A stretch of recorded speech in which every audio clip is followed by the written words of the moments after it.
जो भी इंसान आज के टाइम पे नई जॉब करता है तो एक सैलरी स्ट्रक्चर होती है। अब यहाँ पे बहुत लोग फंस जाते हैं। कुछ लोगों को बेस सैलरी बहुत ज़्यादा मिलती है, किसी को बेस बहुत कम मिलती है, लेकिन अलाउंस वो ज़्यादा दे देते हैं। तो आप मुझे बताओ, आइडियल अगर आप किसी एचआर से नेगोशिएट कर रहे हो ऑन सैलरी टर्म्स, तो आपके हिसाब से कौन सी चीज़ें होनी चाहिए जो हमें पहले रखनी चाहिए आगे?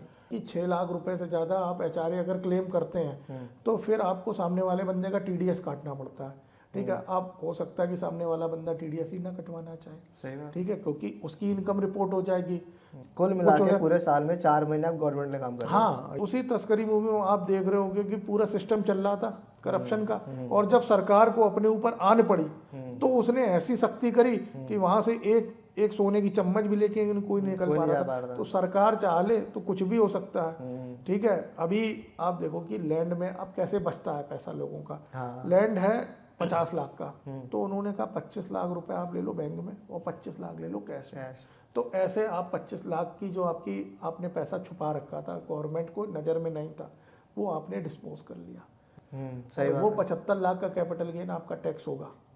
अगर आपका लैंड 50 लाख का खरीदा होता तो केवल 50 लाख का कैपिटल गेन टैक्स होता। तो यहाँ 25 लाख के कैपिटल गेन पे आपको नुकसान हुआ। सर, आज का जो पॉडकास्ट है मैं चाहता हूँ ये सोलली डेडिकेट हो मिडिल क्लास इंसान के लिए, जो जिन्होंने अभी जॉब करनी शुरू करी है, या तो जो अब टैक्स भर रहे हैं। क्योंकि काफ़ी लोगों को पता ही नहीं है, बहुत सारे मिथ्स है टैक्स भरने के अराउंड, कि टैक्स कैसे भरा जाता है, कैसे टैक्स को कैसे बचाया जाता है, किस तरीके से करा जाता है। क्योंकि जो भी इंसान आज के टाइम पे नई जॉब करता है तो एक सैलरी स्ट्रक्चर होती है। अब यहाँ पे बहुत लोग फंस जाते हैं कि कुछ लोगों को बेस सैलरी बहुत ज़्यादा मिलती है, किसी को बेस बहुत कम मिलती है, लेकिन अलाउंस वो ज़्यादा दे देते हैं। तो आप मुझे बताओ, आइडियल अगर आप किसी एचआर से नेगोशिएट कर रहे हो ऑन सैलरी टर्म्स, तो आपके हिसाब से कौन सी चीज़ें होनी चाहिए जो हमें पहले रखनी चाहिए आगे? तो पहले तो जब आप नेगोशिएट कर रहे हो, अगर आपका कोई फाइनेंशियल एडवाइज़र है या आप कोई सीए है, तो उससे एक बार अपना सैलरी स्ट्रक्चर डिस्कस कर लो कि सर मुझे कंपनी ये दे रही है। काफ़ी चीज़ों में क्या होता है कि कुछ चीज़ें होती हैं ना, बेसिक सैलरी, जैसे आप देखोगे एचआरए है वो 50% of basic plus DA allowed होता है। हाँ। अब आपकी बेसिक बहुत कम है, मान लो आपका 10 लाख का पैकेज है, ठीक है, और उसमें 2 लाख का बेसिक है, तो एचआरए की एग्जम्पशन 3 कैटेगरी में एग्जम्पशन मिलती है। अब उसमें क्या है कि आपका 2 लाख का बेसिक है, उसका 50% 1 लाख, तो आपका 1 लाख से ज़्यादा एचआरए एग्जाम्प्ट ही नहीं हो सकता है। तो हर चीज़ का एक एडुकेट रेशियो होता है और एक कॉमन प्रैक्टिस होती है जो कंपनीज फॉलो भी करती हैं। जैसे मोस्टली आप देखोगे कि 50% बेसिक होती है, उसके अलावा 50% में आपके डीए और बाकी allowances, HRA, special allowance, bonus, सारे कुछ आते हैं। क्योंकि अगर आप बेसिक ही बहुत कम कर दोगे तो आपकी बहुत सारी डिडक्शन जो इनकम टैक्स देता है आपको, वो आपको मिलनी बंद हो जाएंगी। तो सबसे पहले जब भी आप किसी कंपनी में आप इंटरव्यू दें, आपको कोई ऑफर लेटर मिले, तो आप अपने सीए से कंसल्ट करो कि सर देखो ये है, ये हमें इसमें क्या मैक्सिमम टैक्सिंग होती है। अब वो सीए आपको गाइड भी कर सकता है कि सर थोड़ा बेसिक बढ़ा लीजिए तो आपको थोड़ा सा एचआरए और बेनिफिट हो सकता है, आपकी टैक्स ज़्यादा बच सकता है। हो सकता है सीए आपसे कहे थोड़ा बेसिक कम कर लीजिए, क्योंकि देखिए जैसे क्या है कि 6 लाख रुपए से ज़्यादा आप एचआरए अगर क्लेम करते हैं तो फिर आपको सामने वाले बंदे का टीडीएस काटना पड़ता है। ठीक है, आप हो सकता है कि सामने वाला बंदा टीडीएस ही ना कटवाना चाहे। सही बात। ठीक है, क्योंकि उसकी इनकम रिपोर्ट हो जाएगी। तो आज की डेट में आप देखो ना कि हर कोई टैक्स देने से बचना चाहता है, क्योंकि टैक्स आप देखो कि 30, अगर आप हाईएस्ट टैक्स लैब में 30% आपका इनकम टैक्स है, वो भी सेस वेस लग के 31%। कुल मिला के पूरे साल में 4 महीने आप गवर्नमेंट में काम कर रहे हैं। हाँ, ये तो है। ये मैंने कहीं मीम देखा था कि अगर आप अपने बच्चे को एक चॉकलेट दें तो 1/3 उसमें से काट दें, वो गवर्नमेंट का। ठीक है, क्योंकि वो उसको पहले ही से आदत होनी चाहिए कि मुझे बस 2/3, 2/3 ही हिस्सा अपनी अर्निंग का मिलेगा। आपको 1/3 हमेशा उसको पता होना चाहिए, कोई और ले जाएगा। आपको क्या लगता है सर, मतलब इस चीज़ के भी सबसे बड़ा रीज़न क्या है कि काफ़ी लोग जो दुबई मूव आउट कर रहे हैं, काफ़ी लोग बाहर की कंट्रीज में मूव आउट कर रहे हैं, क्या यही एक रीज़न है जो सिर्फ टैक्स के लिए ही लोग मूव आउट करते हैं? देखिए, काफ़ी कंट्रीज़ में इंडिया के आसपास टैक्स सिस्टम है। ये नहीं है कंसर्न लोगों का कि टैक्स ज़्यादा है। टैक्स ठीक है, आप अगर जैसे मैं आपसे 100 रुपये लेता हूँ किसी भी चीज़ के, या 1000 रुपीज़ लेता हूँ, पर मैं उस चीज़ की आपको सर्विसेज दूँ, आपको 1000 रुपीज़ में अगर 900 की सर्विस देता हूँ तो आप कहोगे यार जी बढ़िया था, 1000 रुपये देना वर्थ था। अब हम इतना टैक्स तो देते हैं। सरकार हमारी इंडियन गवर्नमेंट क्या करती है कि अमीरों से लेके और वो गरीबों को देती है। आप देखो कितना फ्री ये फूड राशन बढ़ता है, बहुत सारी चीज़ें सुविधाएं हैं, गवर्नमेंट हॉस्पिटल है, लेकिन क्या है कि जो इंसान टैक्स दे रहा, आप देखो और जो कंट्रीज़ हैं वहाँ पे टैक्स स्ट्रक्चर है, तो टैक्स दिया जाता है उनको, फ्री एजुकेशन, अच्छा हॉस्पिटल इंफ्रास्ट्रक्चर, रेलवे, उसके बाद पब्लिक ट्रांसपोर्ट, हवा साफ, हवा पानी साफ मिलता है। आपको इंडिया में क्या मिल रहा है आज? आप अगर मैं चाहूँ कि मुझे साफ़ हवा मिले, मैं अपनी हवा एयर प्योरीफायर लगा के साफ़ कर सकता हूँ, पर मैं जब रोड पे निकलूंगा तब वो भी आर्टिफिशियल है सर, वो भी आर्टिफिशियल ही है। मैं कह रहा हूँ वो मैं अपने ऊपर चलो खर्च भी कर लूँ, पर मैं जब रोड पे निकला हूँ तब वो हवा कौन साफ़ करेगा? अगर मैं चलो अपने घर में प्योर वाटर सॉफ्टनर लगा लूँगा, जो आप देखोगे कि पानी इतना हार्ड है यहाँ दिल्ली में कि लोगों के बाल झड़ते हैं, मैं वाटर सॉफ्टनर लगा लूँगा, पर कोई इंसान अगर किसी रिवर में नहाने जा रहा है तो वो क्या करेगा? वो कहाँ से आप जाओ, आप इंसान जाता है कि गंगा किनारे बैठा, यमुना किनारे बैठ के थोड़ी मन की शांति के लिए, पर इतनी गंदगी देख के किसके मन की शांति होगी? तो ये गवर्नमेंट है कि अरे आप इतना पैसा आ रहा है, ठीक है, हमारे डिफेंस सिस्टम पे पैसा खर्च होता है टैक्स पेयर का 14 lakh crore rupees income tax का रेवेन्यू है, काफ़ी अच्छा मेजर चंक है ये इनकम टैक्स का। और आप सोचो कि 8.5 करोड़ लोग मात्र इनकम टैक्स रिटर्न भरते हैं, जिसमें मात्र 2 करोड़ लोग टैक्स पे करते हैं। अब जब 12 करोड़ लोग 12 लाख का इनकम टैक्स रिबेट जो इस साल से है कि अगर आपकी 12 लाख तक इनकम है तो आपको टैक्स नहीं देना, तो 1 लाख लोग और कम टैक्स देना शुरू करेंगे। तो आप देखो कि मात्र 3% लोग इस इंडिया का पूरा टैक्स, इनकम टैक्स से जो रेवेन्यू है वो 3% लोग ही इसको बेयर कर रहे हैं पूरे इंडिया में। तो अगर वो जो 3% लोग हैं, ठीक है, मिडिल क्लास क्या है? मिडिल क्लास अपना सैलरी जो भी कमा, अब 12 लाख तक आप कमा रहे हो कोई दिक्कत नहीं, 12 लाख से ऊपर कमा रहे हो तो आप किसी मेट्रोपॉलिटन सिटी में ही कमा रहे होगे अगर आप सैलरीड क्लास हो। टायर 2 टायर 3 सिटीज़ में आपको तो 12 लाख रुपए मतलब लाख रुपए महीने की जॉब मिलना मुश्किल है।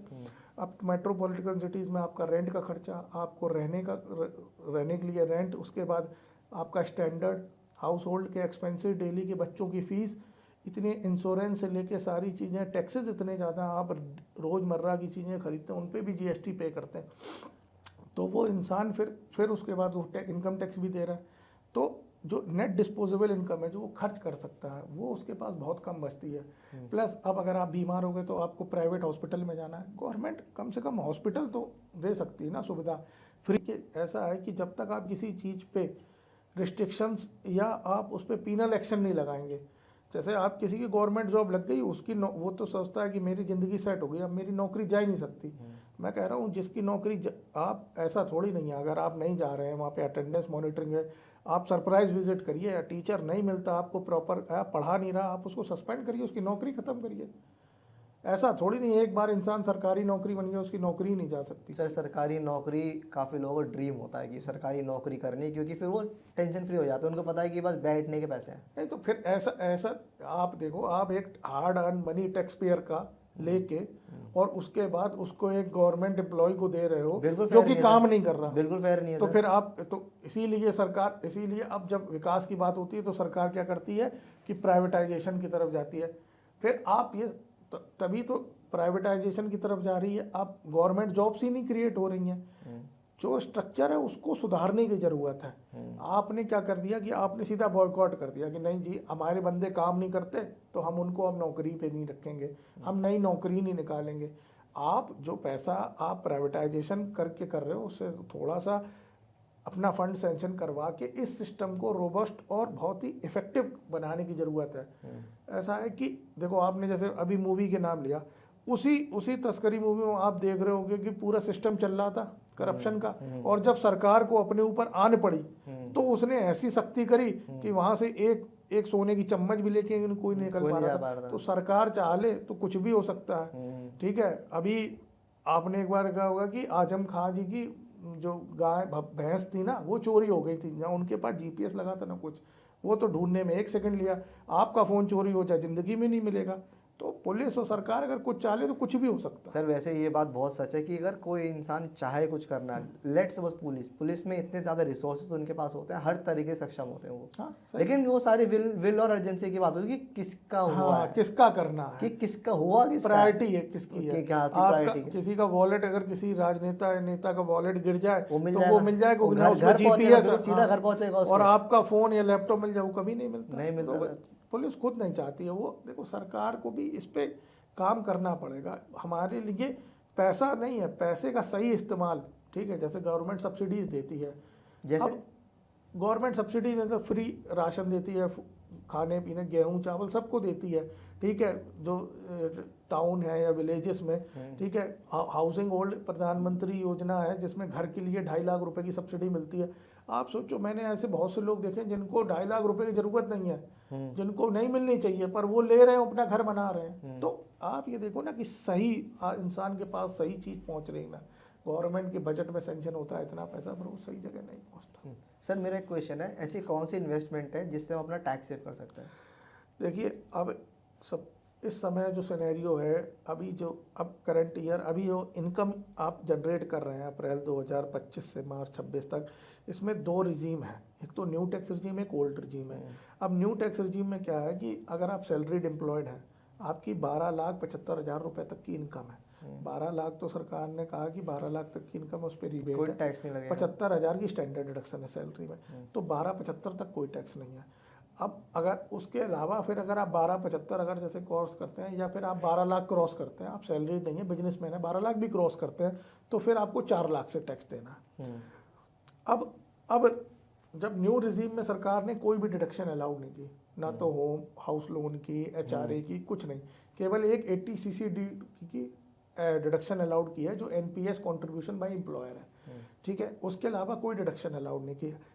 अब रही बात ओल्ड टैक्स रिजीम में, क्या है, ओल्ड टैक्स रिजीम में 5 लाख तक कोई टैक्स नहीं, 5 लाख के ऊपर वही पुराने स्लैब रेट, 5 से 2.5 से 5 लाख तक 5%, फिर 5 से 10 लाख 20%, और 10 लाख के ऊपर अपना 30%।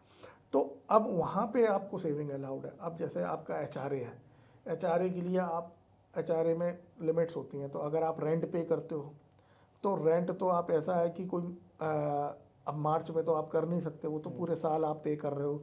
उसके लिए आपको rent receipt, rent agreement, plus आपको जो पेमेंट कर रहे हो उसका आपको एक्नॉलेजमेंट या स्क्रीनशॉट। दूसरी एक डिडक्शन होती है 80C की, इसमें LIC, Sukanya Samriddhi, term plan और 5 इयर्स FD, उसमें भी काफ़ी हैं। तो वो भी अब क्या है कि देखिए डिपेंड करता है, जैसे आपके पास अगर जैसे मिडिल क्लास इंसान है तो उसके पास हर महीने एक सेम अमाउंट आ रहा है। अब अगर उसकी 1 लाख रुपए की सैलरी है, ठीक है, या 2 लाख रुपए की सैलरी है, अब वो मार्च में अगर डिडक्शन करने जाएगा तो सीधा सीधा 1.5 लाख पूरा उसका एग्जॉस्ट हो जाएगा। तो या तो ये तरीका, अब जैसे क्या होता है कि जैसे SIP होती है, हाँ। SIP इक्विटी वाली, तो उनकी डिडक्शन मिलती है 80C की। अब क्या होता है कि हर SIP का लॉक इन होता है 3 साल। अब क्या है कि 3 साल तक कोई SIP करिए तो ही डिडक्शन मिलेगा? हाँ, नहीं, अगर आज आपने एक SIP करी तो उसको 3 साल तक आप रिडीम नहीं कर सकते। अच्छा, तभी उसकी डिडक्शन है। अगर तो 3 साल तक, अब आपने 1 अप्रैल में SIP की, ठीक है, 1 मई में SIP की, SIP मतलब हर मंथली जो पैसा कटता है। अब वो जब रिडीम भी होगी तो एक महीने की होगी, तो कुछ लोगों को ये दिक्कत होती है कि हमें इकट्ठा पैसा चाहिए, तो वो क्या करते हैं, हर महीने नहीं करते हैं, ठीक है, हर महीने वो छोटा छोटा अमाउंट निकाल के RD वगैरह, रिकरिंग डिपॉजिट वगैरह करके वहाँ डाल दिया, उसको मार्च में पैसा निकाल के पूरा इकट्ठा SIP में डाल दिया। तो इससे क्या होता है, जब वो रिडीम भी होगी तो पूरा 1.5 लाख इकट्ठा रिडीम हो जाएगा, जिससे कि अगर आप मान लो 10,000 रुपये महीने की कर रहे हैं तो हर महीने 10,000 ही रिडीम होंगे, आपको एक चंक नहीं मिलेगा इकट्ठा। तो इस मार्च में यह है कि तरीका ये भी है आपका तरीका, या आप हर महीने सिस्टमेटिकली अपना जो भी आपका CA है या आपका फंड मैनेजर है उससे आप बात करो कि सर मेरा ये हर महीने आप ऐसा कहो कि मेरे ऊपर इकट्ठा बर्डन भी पड़े। अब देखो शुरुआत में क्या होता है, कंपनीज डिक्लेरेशन मांगती हैं, तो आप HRA भी बता दो, आपने बता दिया मेरी 80C भी पूरी है, 80D हेल्थ इंश्योरेंस। उसके बाद दिसंबर में क्या होता है, कंपनी मांगती है प्रूफ्स कि आप प्रूफ सबमिट करिए, आपने जो जो डिक्लेयर किए थे अप्रैल में। अब जब आप प्रूफ सबमिट करते हो आपके पास प्रूफ तो है नहीं। अब क्या हुआ कि शुरुआत में जो डिक्लेरेशन के बेसिस पे आपका टैक्स कटा कब, अब जब आपको प्रूफ सबमिट करने के बार आई तो आपके पास सारे प्रूफ थे नहीं, हाँ। आपने सारा एग्जाजरेट करके दिखा दिया। अब जब प्रूफ नहीं थे तो गवर्नमेंट TDS ज़्यादा काटने लगी। अब क्या है, उसे पूरे 9 महीने का TDS अगले 3 महीने में भी रिकवर करना है, उन 9 महीने का भी और 3 महीने का 12। हाँ, तो पूरे 12 महीने का TDS रिकवर करना है, तो सैलरी बहुत कम आपकी हो जाती है। फिर वो इन हैंड में आखिरी 3 महीने में आप देखोगे लोग बहुत परेशान होते हैं कि सर मेरे पास इस समय पैसे ही नहीं है, पैसा नहीं। क्यों नहीं है? क्योंकि उनका TDS बहुत हैवी। मुझे लगता है सर इस ओवरऑल प्रोसेस में एक फाइनेंशियल एडवाइजर का होना बहुत ही ज़्यादा एक कंपलसरी चीज़ हो गई है कि होनी ही चाहिए। देखिए ऐसा है कि अगर आपकी बहुत बेसिक सी रिटर्न है तो आप खुद भर सकते हो, लेकिन आज की डेट में आप देखो कि शेयर मार्केट में हर कोई इन्वेस्ट कर रहा है। मुझे लगता है सर पैसा आज के टाइम पे कमाना बहुत आसान है, लेकिन पैसे को छुपाना नहीं देखिए, इट्स अ टास्क। छुपाने को तो मैं नहीं सजेस्ट करूँगा। पैसे देखो जो भी आप कमा रहे हो आप वो बताना चाहिए। अगर आप नहीं बताते हो तो आप समझो कि आज आपने छुपा छुपा के 1 करोड़ रुपए कमा लिया। अब आप उस 1 करोड़ को कहीं ना कहीं तो कभी खर्च करोगे, और जब खर्च करोगे तब सरकार आपसे पूछेगी। काफ़ी लोग सर वो सेम चीज़, सॉरी मैं को बीच में इंटरप्ट कर रहा हूँ, क्योंकि काफ़ी लोग होते हैं जो कैश को है ना, वो या तो वो मतलब कि कुछ फ़ोन ले लेते हैं, ऐसी जगह कर लेते हैं कि जहाँ पे कुछ पता ना लगे, कभी फ़ोन ले लिया, कभी लैंड ले लिया, कभी ये ले लिया, कभी वो ले लिया, मतलब धीरे धीरे डिस्ट्रीब्यूट कर लेते हैं। देखिए कभी पता लगे काफ़ी जगहों पे आप देखिए आज की डेट में गवर्नमेंट ने ना बहुत सख्ती कर दी है। जैसे आप लैंड लेते हो तो 30,000 के ऊपर अगर आप लैंड ले रहे हो, 30 लाख के ऊपर, तो फिर जो रजिस्ट्रार आपकी रजिस्ट्री कर रहा है वो आपका पैन नंबर मांगेगा, और वो रिपोर्ट करेगा कि आपने ये प्रॉपर्टी परचेज की। ठीक है, जब आप प्रॉपर्टी परचेज करते हो तो जिस बंदे से परचेज कर रहे हो, तो अगर आप जैसे प्रॉपर्टी बेचते हो, प्रॉपर्टी बेचते हो तो जो बंदा आपकी प्रॉपर्टी खरीद रहा है वो आपका टीडीएस काटता है। ठीक है, तो वो आपका टीडीएस आपके पैन पे आएगा। अब आपने गाड़ी खरीदी 10 लाख के ऊपर, वहाँ आपका 1% टीसीएस कटता है, तो गाड़ी की पकड़ में आ गई। ठीक है, आपने लैंड खरीदा वो भी पकड़ में आ गया। अगर आप गोल्ड लेने जाते हो तो वहाँ पे भी एक सर्टेन अमाउंट के ऊपर से गोल्ड लेते हो तो फिर वहाँ पे आपका भी उसका भी रिपोर्टिंग होता है। क्रेडिट कार्ड के बिल अगर 2 लाख से ज़्यादा पे करते हो वहाँ कैश आप डिपॉजिट करते हो तो वहाँ रिपोर्टिंग होती है। उसके बाद बहुत सारी चीज़ें हैं जो आपको मतलब अब ऑटोमेटिक, अब LIC है, आपने बहुत सारी LIC ले ली, LIC भी अब आपके पैन से लिंक है। ठीक है, बैंक अकाउंट तक पैन से लिंक है। आप कैश डिपॉजिट कर रहे हो 10 लाख से ज़्यादा अगर सेविंग अकाउंट में कैश डिपॉजिट कर रहे हो तो वो भी रिपोर्ट कर देते हैं। करंट अकाउंट में 50 लाख की लिमिट है। तो सरकार बहुत जगह पे रिस्ट्रिक्शंस कर दिया है, लेकिन फिर भी आप देखो कि लैंड में अब कैसे बचता है पैसा लोगों का। लैंड है 50 लाख का, तो उन्होंने कहा 25 लाख रुपए आप ले लो बैंक में और 25 लाख ले लो कैश में। तो ऐसे आप 25 लाख की जो आपने पैसा छुपा रखा था, गवर्नमेंट को नज़र में नहीं था, वो आपने डिस्पोज कर लिया। अब लेकिन आपके साथ समस्या क्या आई, आपने 25 लाख का गवर्नमेंट की नज़र में लैंड खरीदा, अब बाई चांस आपने बेचा लैंड 1 करोड़ का। अब गवर्नमेंट, अब हो सकता है जिस आदमी को बेचा वो तो कहे मेरे पास तो ब्लैक मनी है ही नहीं, मैं तो पूरा 1 करोड़ आपको वाइट में दूंगा। अब आप अगर 1 करोड़ वाइट में लेते हो तो उस 25 लाख के लैंड में 75 लाख का कैपिटल गेन हुआ। सही बात वो 75 लाख का कैपिटल गेन आपका टैक्स होगा। अगर आपका लैंड 50 लाख का खरीदा होता तो केवल 50 लाख का कैपिटल गेन टैक्स होता। तो यहाँ 25 लाख के कैपिटल गेन पे आपको नुकसान हुआ। तो ऐसे बहुत सारे कहानी घूम फिर के सेम ही हो गई फिर तो, कि मतलब कोई फायदा नहीं हो फिर ब्लैक मनी रख के भी फिर उसको उस तरीके से डिस्पोज करना, या तो सामने वाले के पास भी अगर ब्लैक मनी हो तब वो जाके कंपनसेट या सेट हो जाएगा। मैं तो हर इंसान से यही कहूँगा कि अपना जो भी पैसा कमाएं गवर्नमेंट को बताएं। देखो आप बड़े बड़े बिजनेसमैन को देखोगे ये बहुत कम टैक्स देते हैं। अब ये क्या करते हैं, ये सैलरी नहीं लेते हैं, ये अपना पैसा लेते हैं, ये कंपनी के शेयर्स लेते हैं। तो क्या ये एक बेटर मूव होता है? किसी अगर लेट सपोज किसी इंसान ने कोई कंपनी खोली है अपनी, वो सैलरी नहीं ले रहा है ना, तो वहाँ से वो शेयर ले कंपनी में से, क्या वो एक बेटर मूव है या फिर सैलरी लेना एक बेटर मूव है? देखिए हो सकता है कि आजकल आप देखिए जितने भी स्टार्टअप्स हैं वो ESOPs देते हैं, एम्प्लॉय स्टॉक ऑप्शन प्लान।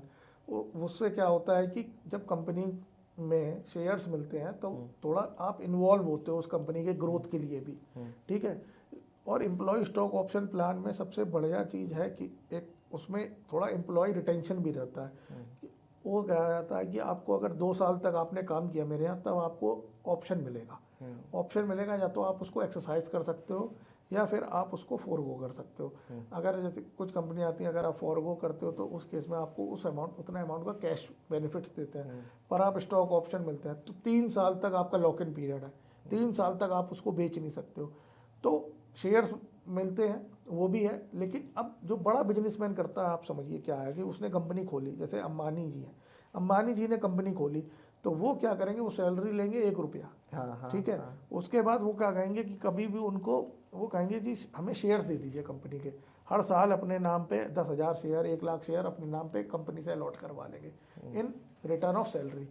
अब क्या होगा, अब उन्हें जैसे कोई कंपनी खरीदनी है, आपने देखा होगा एलोन मस्क ने कहा कि जी मुझे ट्विटर खरीदना है, हाँ, तो वो क्या करेंगे, उन शेयर्स को प्लेज कर देंगे और उसके वजह उस पर लोन ले लेंगे। उस लोन के पैसे से उस शेयर्स को उनसे वो ट्विटर को पे कर दिया, ठीक है। अब वो उनके शेयर्स हैं, अब जैसे जैसे शेयर्स की वैल्यू बढ़ी उनकी लोन की पावर भी बढ़ती जाती है, ठीक है। जैसे आज टेस्ला या आज रिलायंस का शेयर 1,000 रुपये का है, तो वो उतना ही मतलब उस पर मार्जिन होता है, जैसे 80% ऑफ शेयर्स वैल्यू लोन दे दें। मैं एक बार ऑडिट करने गया था एक कंपनी, एक बैंक की मैं लीगल ऑडिट करने गया था, तो मैंने देखा कि वहाँ पे बहुत बहुत बड़े बड़े बिजनेस हाउसेस थे, बहुत बड़े बड़े बिजनेस हाउसेस की लोन की फाइल थी। तो मैंने देखा कि यार इन लोगों को लोन की क्या ज़रूरत, और उन्होंने सिक्योरिटीज़ में म्यूचुअल फंड दे रखे थे। तो मैंने कहा कि यार म्यूचुअल फंड में इनके पास पैसा है लगाने के लिए, तो ये म्यूचुअल फंड में पैसा क्यों लगाते हैं, अपने बिजनेस में ही पैसा क्यों नहीं लगाते हैं, डायरेक्ट फालतू में अपना इंटरेस्ट दे रहे हैं। तो मैंने वहाँ पे जो मैनेजर थे, मैंने वहाँ से उनसे पूछा, मैंने कहा सर ये इतने बड़े बड़े बिजनेस हाउस हैं, आप तो इंटरेक्ट करते होगे, आपने इनका माइंडसेट जानने की कोशिश करी कि ये पैसा यहाँ से लोन क्यों लेते हैं आपसे। बोले देखो जितने बड़ा बिजनेस हाउस होता है तो उसको सस्ता लोन मिलता है, अब उनको लोन मिल जाएगा 9-10% पे, क्योंकि HNI है, हर बैंक उसके पीछे पड़ी है, लोन ले लीजिए। अब उसको म्यूचुअल फंड में अप्रोक्सीमेट आप समझो कि 12 से 13% की रिटर्न मिल जाती है, ठीक है। अब उसने 1 करोड़ के म्यूचुअल फंड ले लिए जो कि 12-13% की रिटर्न दे रहा है, और उसने क्या किया कि 1 करोड़ का लोन ले लिया या 80 लाख का लोन ले लिया, ठीक है।